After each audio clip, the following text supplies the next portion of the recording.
All Yeah. right. Well, hey, welcome everybody. Thanks for being here tonight. Appreciate you. If you are live with us, or if you're listening in, make sure we know who you are and where you're from. Throw your name in the chat. The chat's enabled. If anybody has any questions or needs anything, don't hesitate to reach out during this session. So we are going to get started right away here this evening because everybody has other things that they need to go do when this is over. So I want to welcome everybody. I'm Mike Morawski. I am with Resilience Equity. We're a private equity group out of Peoria, Illinois, is where our head office is. We buy large multifamily apartment complexes and partner with individual investors, most of like who is just listening in on the webinar here this evening, and we share in those profits. So we raise, basically we raise private capital. We do all the heavy lifting on those apartments. We buy them, we operate them, we do any construction and rehab to them. We run them for a period of time, put them back on the market, and provided that things go well, everybody does well inside those. So I'm joined by two great guys here this evening. My partner, Mike Angelo, and longtime friend, Chad Coe. Mike, why don't you go ahead and introduce yourself? Awesome. Yeah, glad to be here, everybody. Mike Angelo. We are Nimble Capital Group. Very similar to Mike. We are a multifamily operator across the Southwest.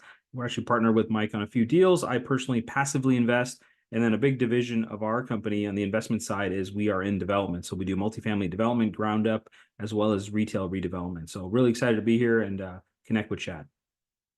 Great, Mike. Thanks for being here. Chad, why don't Sounds you introduce yourself? So my name's Chad Coe with Coe Financial Group. Created a firm about 25 years ago with the goal to be able to help people retire comfortably and stay comfortably retired. And so I use values-based financial planning. It's a great tool to take people from the beginning to the end so that they understand how their money works and how their money grows. Interesting. Chad, are those real aquariums behind you? So the one aquarium is real. I just made a note that the light is still on at 6 p.m. in Chicago, and normally it goes off about 4:30 or 5. And then the other one is a TV that I have, which has some nice little ambient music in the back. It's great to be able to work with, and YouTube has it where it's just ongoing, and it's great for daytime exposure. Nice, nice. Gives you a little relaxing vibe when you come in and meet with you. Full day of relaxation, nothing wrong with that. Yeah. So Chad, why don't I want to start off by you explaining exactly what financial planning is. It's a great buzzword and a catchword, and maybe everybody's heard that phrase and either know or don't know or have some preconceived notion. So So, talking about financial planning is figuring out what your plan is, figuring out what your taxes are, and figuring out what your goals are that you need to be able to retire. So, if I were to ask you, Michael, and Julie, and some others that are on this webinar, what number do you need to be able to retire comfortably and stay comfortably retired? And the problem is that we're in our 20s, 30s, and 40s, we have no idea. And it turns out we have no idea in our 50s or 60s. If you're a married couple, someone's going to live into their 90s. If someone goes into long-term care or goes into a facility, it could cost as much as $12,000 to $15,000 a month that we're not prepared for because we didn't create a plan that talks about what we need in order to be able to retire.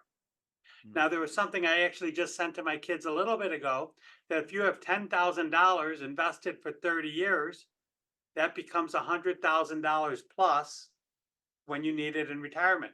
So if every year you're able to put away money, have it in a portfolio that's diversified, money can grow. And when it comes to planning, I think people fail to plan and people fail to realize that how much money can grow if you take the time to live within your means and put money away. interesting.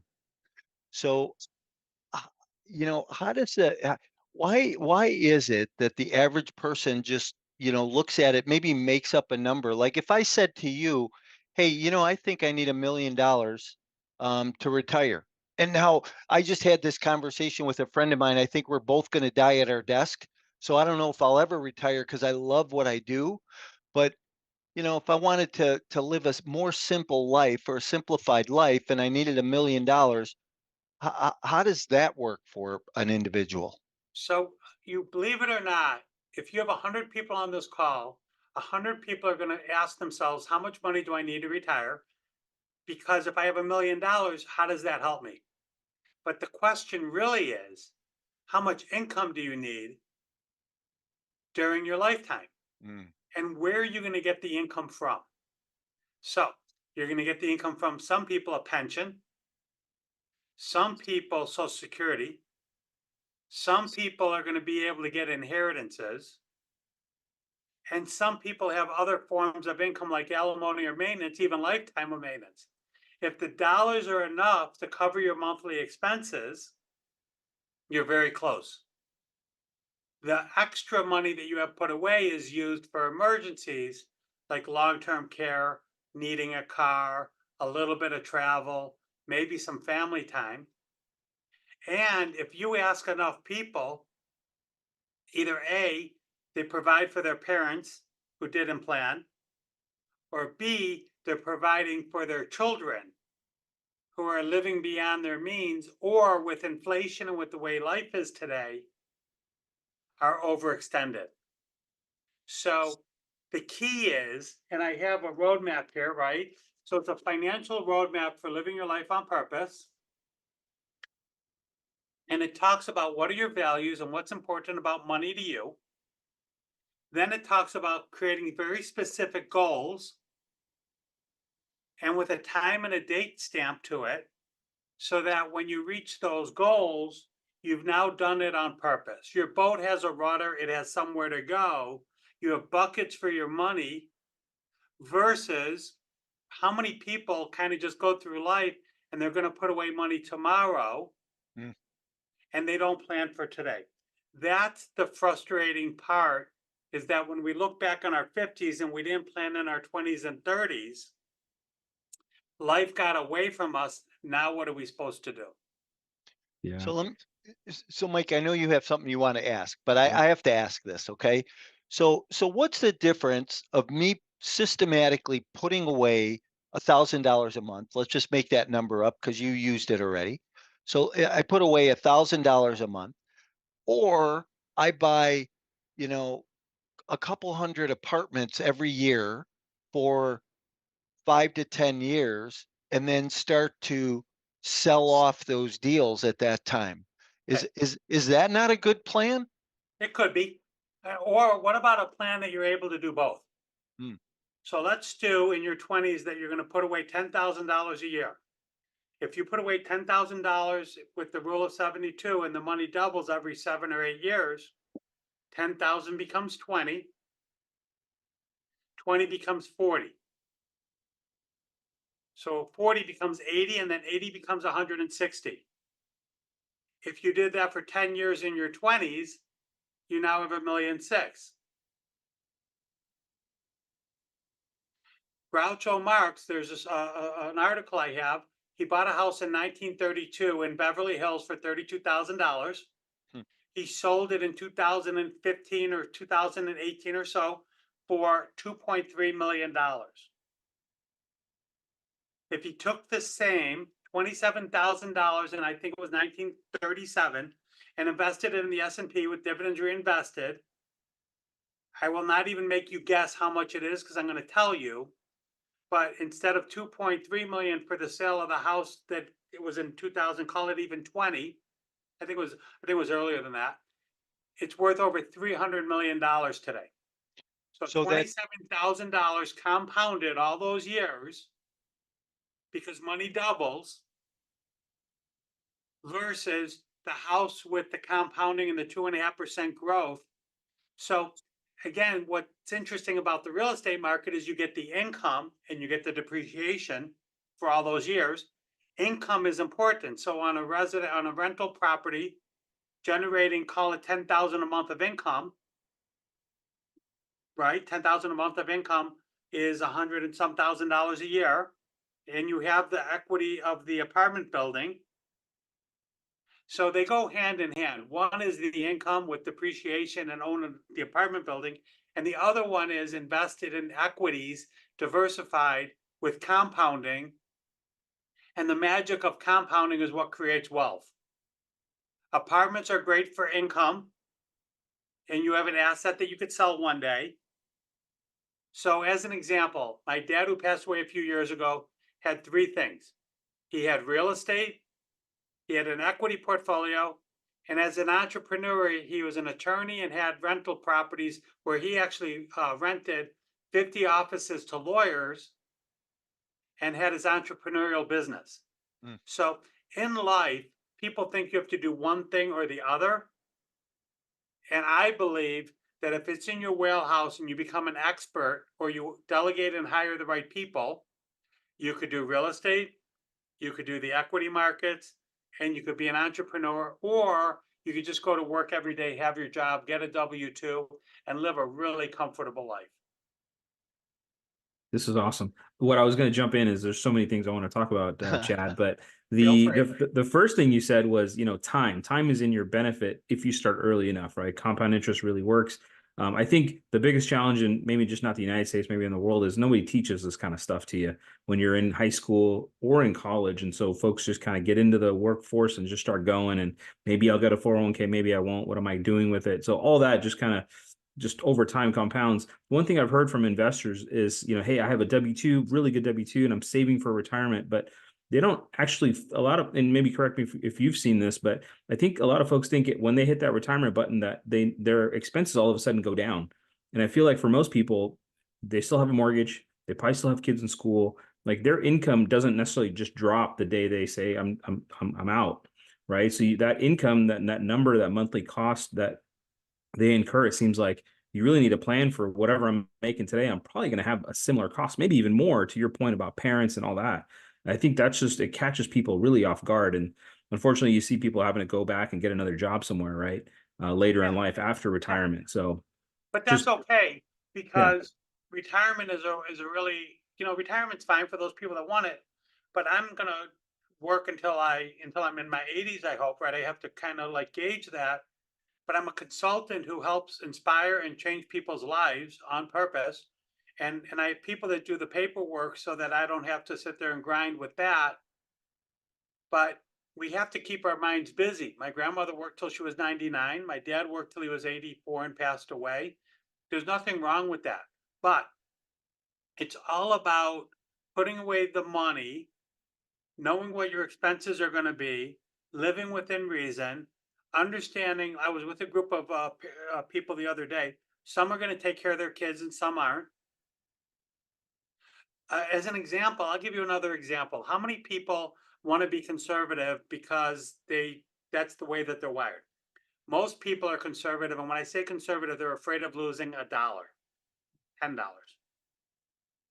But if you don't need the money for 20 or 30 years, or you already have a couple million put away and it's within your means, what about starting putting away a chunk of money for your kids? Start investing for the next generation. Put away money into a Roth. Make sure that you maximize your IRAs. Figure out other ways to be able to put away money so that you could just know that it's invested, diversified, and that it's now able to be invested for 20 or 30 years. Mathematically, over the course of the last 100 years of investing, if you have your money put away and diversified, the risk of losing money over a 10 or 15-year period of time is really very, very low. It might even be close to zero. So the way that I help people think about this is think about your kids' generation. And with inflation, the fact is that they're going to need more money than ever, even living conservatively, because inflation is real. And that if by chance you need some of that money, your money is actually grown. So wealth is created by investing it, whether it's in real estate or in equities, letting it sit there and work and compound, and living within your means, buying used cars, doing all the things that you need to do to make sure that you could be comfortably retired. And there's a lot of people out there today that just are not comfortably retired. Their kids are a mess. People that have figured out how to make a living enabling and supporting people a lot today. And I'm okay with that within reason, but it's about coaching, mentoring, guiding. It's about focus and clarity. It's about helping ensure those people that are in your life can get where they want to go because we help them with a roadmap to get there. So what types of vehicles, like Mike and I both were, I think our philosophies are very similar, and it's real estate, right? I've always been a real estate guy. I've always, you know, thought real estate would be the vehicle to get you to where you want to go.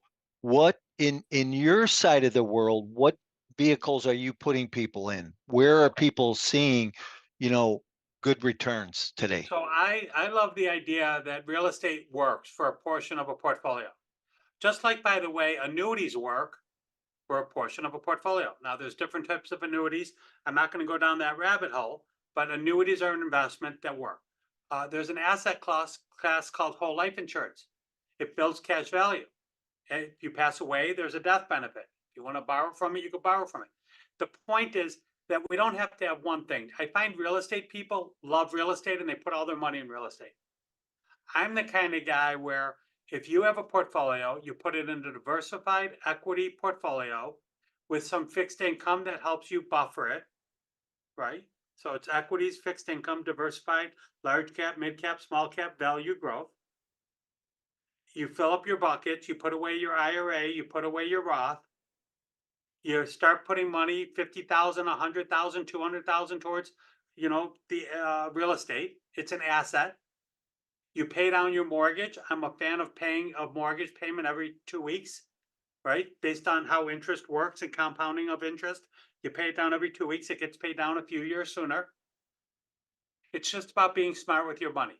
Mhm. But instead of going through the world and being completely linear, I like having different things that we do.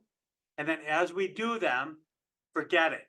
How many people do you know have grandparents that own real estate, but they own entire blocks? They own entire neighborhoods, right? 60, 70 years ago, the grandpa, the grandmother had the idea we're going to buy something, and then we're going to keep buying everything next to it. Today, they're worth ridiculous money because they set it and forget it. Right. A lot of people are OCD or ADD, whatever we want to call it, where they can't just set it and forget it. They set it and then they keep changing it, or they keep chasing, or they want to be, what did the Jones do? Instead of looking at what other people do, invest your money, think long term, be patient, and then watch the magic. Look out 20 and 30 years. Stop looking out 1 to 5 years. Love So that. yeah, right.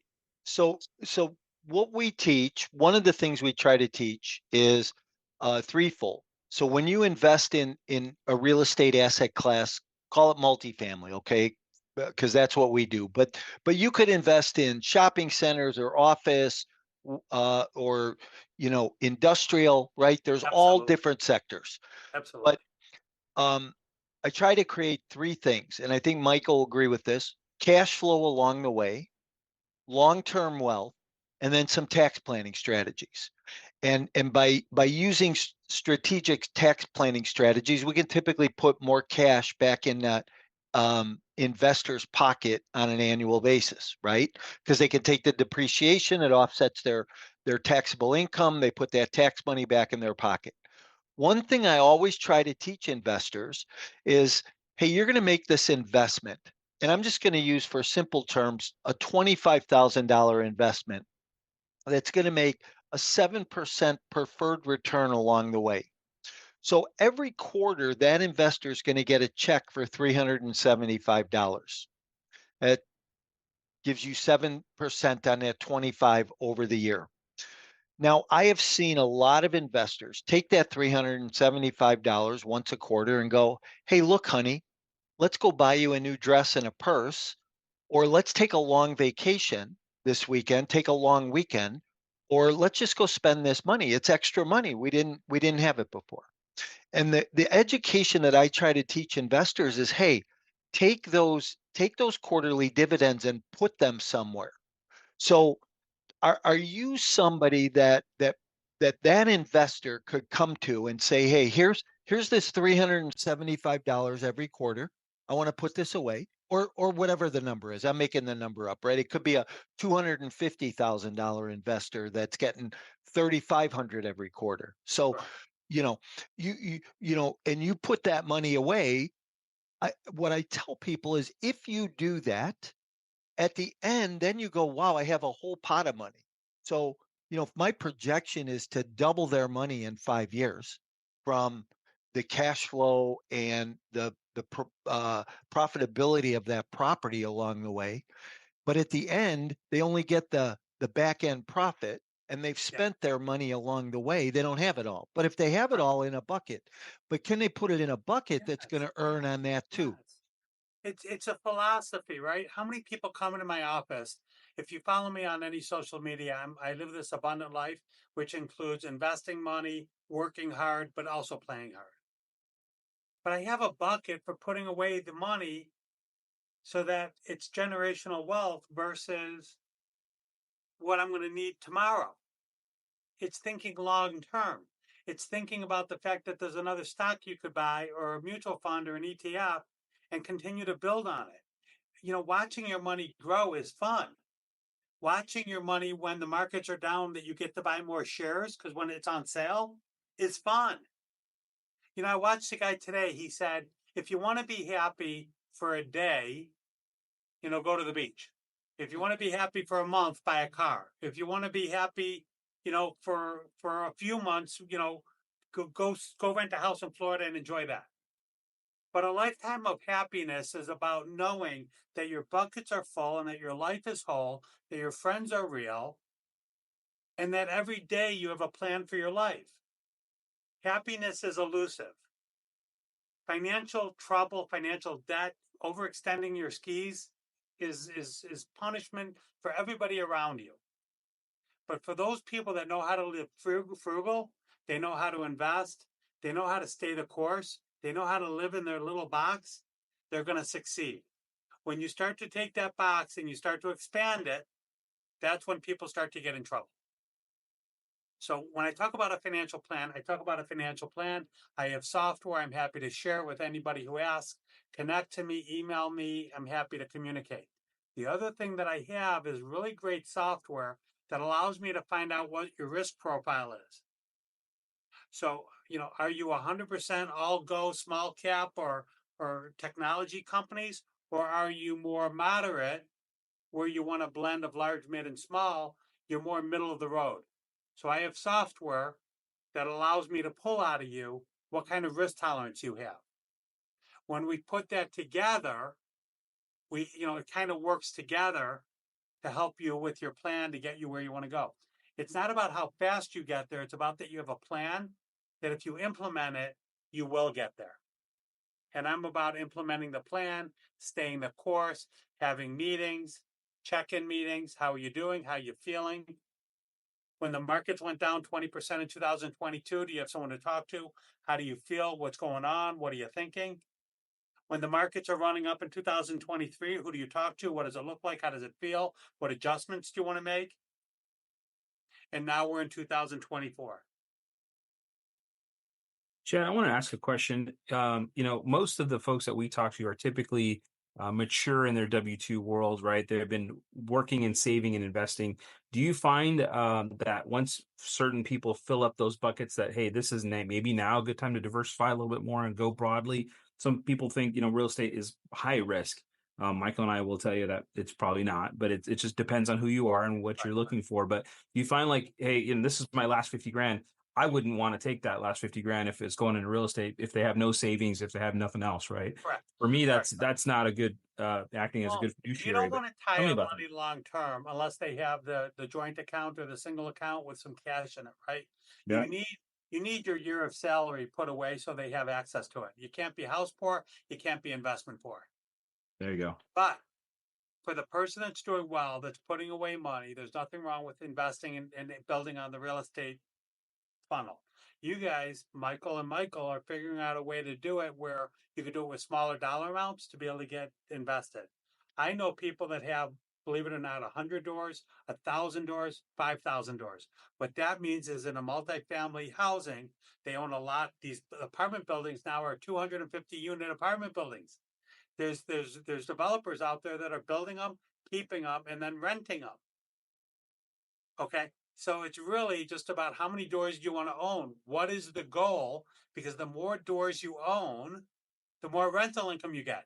The more rental income you get, the more income you have, not only to pay your bills, but to also invest in other vehicles. So real estate creates wealth. Putting away money in the markets create wealth. Believe it or not, having an advisor, whether it's Mike Squared or me, helps you see and create clarity around where you want to go and how you want to get there. Otherwise, you're talking to people that may or may not know how to help you get there. Because, it's interesting. I have a friend, he's worth, call it $20 million. And he told his other friend, I went to cash. The market's going to go down tomorrow. I went to cash. So the other friend took his portfolio and he sold out. He went to cash. A couple years later, the guy with the 20 million says, how you doing? He goes, I went to cash. I didn't reinvest it. And my friend said, what do you mean you went to cash? I have 5 accounts. I took one of my accounts. I moved it to cash. The other 4 were still invested. Yeah. I have someone else in my life in their late 70s now. They were at the school where they were putting away the money, and they told the administrator at the school who was investing the money, I'm conservative. The person at the school, the administrator guy, didn't care. He doesn't know who she is, doesn't know anything about her, just heard the word conservative. He put her in 80% bonds. 30 years later, she has very little growth in her portfolio. When she said she was conservative, she didn't mean I don't want to have any money when I'm in my 70s. But he heard what he heard, and he wasn't vested as a fiduciary in the relationship. So he just put her in something that, call it safe. Yeah. So you need to find someone that's actually going to care about your future and help you with what dollars you need to be able to get there. And even though you're conservative, you could still be in equities, because mathematically equities grow. The United States grows, the world grows over time, and that you need to be put away and be able to be comfortable doing that. That's just how it works. These are examples, real life, that happen. And if you're out there with the wrong people guiding you, you're going to get hurt. There you go. Perfect explanation there. Yep. Yeah. Awesome. Hey, so you hear a lot of buzz, or I've heard a lot of buzz. Tony Robbins wrote a book about, the financial geniuses he's met with over the years. And the big buzz or the takeaway from that was, invest in the S&P index. Yeah. What's your thought around that? Invest in the S&P index, invest in something. Invest in the S&P, maybe 20, 25%, maybe 40%. The S&P index in a year could go up or down 30%. If it goes down 30, by the way, it needs to go up over 35% to get back to even. So when you start adding fixed income or mid or small cap or other investments in there, it can help even out the ride. So where the S&P went down 20, if the other indexes only went down 10, you don't have to go up as far to get back to break even. So that's where the diversification comes in. If you could stomach the risk of the S&P with dividends reinvested, I say go for it. But it depends on your risk profile. It's 500 positions. It's a lot of positions, but they're all large cap. Sometimes large cap is in favor, sometimes small and mid, sometimes international. That's why you diversify. There's charts and graphs and rules around it. And someone like myself helps walk you through what that looks like. The more money you have, the more you could diversify, the more wealth you could create, because you're starting with more. But you got to get there by putting away $1 at a time. And I'm going to help encourage that you do that. I wrote a couple books. I've actually written 3, but this is one I'm going to highlight. If you want a copy of it, The Auctioneer's Apprentice. Everything I do is about living your life in abundance, whether it's networking your way to abundance, confidence, leadership to abundance, or just wanting to live in abundance. It's a really great parable that I wrote a few years ago. It's free to be able to download. I'm happy to send you a copy. If anyone wants to reach out and have a conversation, I have values-based financial planning, which includes the roadmap. I'm happy to send this to anybody that calls up or wants to email or interact to be able to get a copy of this. The world I live in is about helping people get educated to be able to make smart decisions about their money, having someone that's going to care more about them than probably themselves. And I have the tools to be able to help people get there. I think the three of us are on that same page about helping people get educated to get to the end goal to where they want to be. I agree. Yeah, absolutely. Yeah, and then living the abundant life is big, right? Thinking It's a wonderful thing. And honestly, I'm turning 60 years old. It took the month of February. I spent a lot of time away. I was fortunate enough to see you two at the Sphere. I was fortunate enough to be able to go to the Super Bowl. I was fortunate enough to go on the Sea Dream yacht for a week. I'm fortunate enough to do all the things that I do today because I planned in my 20s and 30s for what my life would look like today. And today I'm able to live it and dream it. And I would encourage anyone else that wants to work hard and play hard to meet one of the three of us, to be able to be inspired, to create the buckets, to be able to put the money away so that it could grow and so that you could have this life as well. It's about planning and it's about caring. It's about focus. You know, these are all things that we know. The question is, who's going to step up and make it happen for them? You know? right. Yeah. So that's how I believe. Mike, any last questions? I'm just blown away. I love the energy, and again, I'll go back to no one taught me anything about financial education unless I went out and seeked it, right? So I went out and found the information, found how to invest, and I think that's a big part of our mission as we run across folks of saying, hey, you're very early in your journey. You know, I've actually had to turn people away. I don't think you should invest with us yet. You should set up your life first, right? You're just early in the phase, and again, we want to have you succeed and come back to us in a few years. When all the other buckets are full, as you say. You Yeah. know? But you know, I'm with you, and I appreciate you being blown away. My messaging is consistent. I've been using the same messaging for a lot of years. I have great coaches that I think we should all have to help us have the vision to get where we want to go. And now I'm just reiterating the messages that I've learned over the years. But I have 25 plus years of experience, so I've actually seen the magic of doing what I share. I'm living the dream that I've had the vision of when I was younger. And now who else wants to get on board and do that with us? So Michael Squared, I love the fact that we were able to pull this off tonight and get together and be able to have this. And again, I think, you know, down the road we could do more. And I just appreciate the time and the effort that we put in to be able to have this interaction. I want to thank you. Absolutely. Chad, tell people how they get a hold of you. It's very simple. Chad, CHAD at CoeFinancial.com. If you go on LinkedIn, it's Chad Co. If you go on Facebook, Twitter, YouTube, it's Chad Co. I have a YouTube channel called Chad Co Abundant. If you Google Chad Co, I'm out there, I'm available, and easy to connect with. It's an easy name to remember, that's for sure. Thank you, guys. Appreciate you. Thanks, Chad. Mike, do you want to give a commercial about yourself and how people get a hold of you? Absolutely. You can reach out to us at nimblecapitalgroup.com. Again, I'm Mike, Mike, at nimblecapitalgroup.com, where we have YouTube, just same thing, Nimble Capital. If you're on Instagram, it's Multifamily Mike. I'm looking forward to connecting with you and helping you invest and go through this journey. Absolutely. Thanks for being here tonight, guys. Look forward to talking to you soon. Have a great evening, Chad. We'll get you out of here to go to dinner.